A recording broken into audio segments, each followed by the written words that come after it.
Ciao, davanti a me ho il DJI Lito X1. In questo video ti mostrerò come trovare le zone ristrette sulla mappa.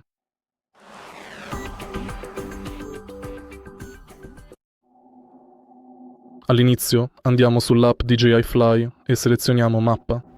Toccala di nuovo per ingrandirla.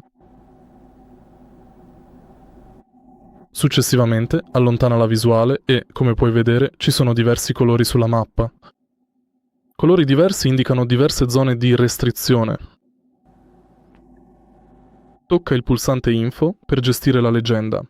Puoi trovare zona ristretta, zona di altitudine, zona di autorizzazione, zona di avviso potenziato, zona di avviso, zone regolamentate ristrette, zone approvate o zone di altitudine speciale.